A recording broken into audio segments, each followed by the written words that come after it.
আশাকর্মী, para teacher, civic ভলান্টিয়ারদের মাসিক ভাতা আরও বাড়ছে। এবার কত করে পাবেন?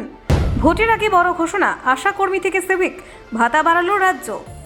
2026-এ ভোটের আগে মাস্টার স্ট্রোক, একাধিক কর্মীর ভাতা বাড়ালো পশ্চিমবঙ্গ সরকার। আশাকর্মীদের আন্দোলনের পরই সুখবর, বাজেটে বড় ঘোষণা রাজ্যের।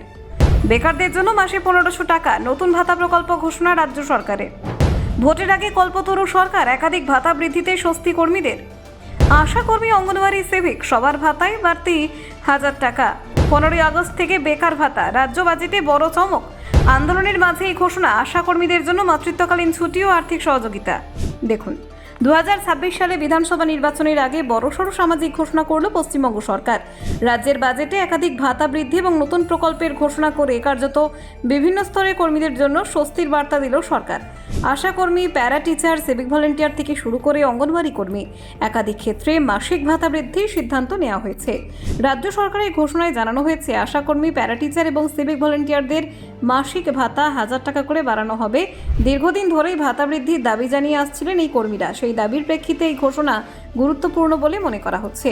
এছাড়াও ভিলেজ পুলিশ এবং গ্রিন পুলিশের ক্ষেত্রেও একই সিদ্ধান্ত নেওয়া হয়েছে। তাদের মাসিক ভাতা 1000 টাকা করে বাড়ানো হবে বলে জানানো হয়েছে। এই ঘোষণার ফলে গ্রামের নিরাপত্তা ব্যবস্থার সঙ্গে যুক্ত বহু কর্মী সরাসরি উপকৃত হবেন। সিভিক ভলান্টিয়ারদের জন্য আরও একটি গুরুত্বপূর্ণ ঘোষণা করা হয়েছে।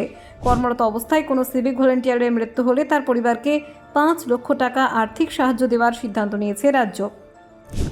এই সিদ্ধান্তকে অনেকেই গুরুত্বপূর্ণ সামাজিক সুরক্ষা হিসেবে দেখছেন।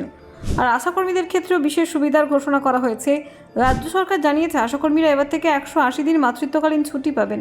দীর্ঘদিন ধরে এই দাবি উঠেছিল বিভিন্ন সংগঠনের তরফে। শুধু তাই নয়, কর্মরত অবস্থায় কোনো আশাকর্মীর মৃত্যু হলে তার পরিবারকে 5 লাখ টাকা আর্থিক সহযোগিতা দেওয়া হবে বলেও ঘোষণা করা হয়েছে। এই সিদ্ধান্তের ফলে আশাকর্মীদের পরিবার কিছুটা আর্থিক সুরক্ষা পাবে বলে মনে করা হচ্ছে। অঙ্গনওয়াড়ি কর্মীদের ক্ষেত্রেও মাসিক ভাতা 1000 টাকা বাড়ানোর ঘোষণা করেছে রাজ্য সরকার। শিশু ও মাতৃস্বাস্থ্য পরিষেবার সঙ্গে যুক্ত এই কর্মীরা দীর্ঘদিন ধরে ভাতা বৃদ্ধির দাবি জানিয়ে আসছিলেন। সরকারি কর্মী এবং অবসরপ্রাপ্ত সরকারি কর্মীদের জন্য নতুন সুবিধার ঘোষণা করা হয়েছে। তাদের জন্য 2 লাখ টাকা পর্যন্ত ক্যাশলেস স্বাস্থ্য বীমার সুবিধা দেওয়ার সিদ্ধান্ত নিয়েছে রাজ্য সরকার। ক্ষেত মজুরদের জন্য বিশেষ আর্থিক সহযোগিতার ঘোষণা করা হয়েছে। বছরে 4000 টাকা করে অনুদান দেওয়ার সিদ্ধান্ত নেওয়া হয়েছে। কৃষি নির্ভর বহু পরিবার এই প্রকল্পের আওতায় উপকৃত হবেন বলে আশা করা হচ্ছে। এবার প্রথমবারের মতো রাজ্যে বেকার ভাতা দেওয়ার সিদ্ধান্তও ঘোষণা করা হয়েছে। রাজ্যের তরুণদের জন্য এই প্রকল্প বিশেষ গুরুত্বপূর্ণ বলে মনে করা হচ্ছে। এই প্রকল্প অনুযায়ী মাধ্যমিক উত্তীর্ণ 21 থেকে 41 বছর বয়সী যুবক যুবতীরা মাসে 1500 টাকা করে বেকার ভাতা পাবেন। কর্মসংস্থান না হওয়া পর্যন্ত সর্বাধিক 5 বছর পর্যন্ত এই ভাতা দেওয়া হবে বলে জানানো হয়েছে। রাজ্য সরকারের ঘোষণা অনুযায়ী আগামী 15ই আগস্ট থেকে এই বেকার ভাতা দেওয়া শুরু হবে। তবে যারা অন্য কোনো সরকারি স্কলারশিপ পান না, তারাই এই ভাতার জন্য আবেদন করতে পারবেন।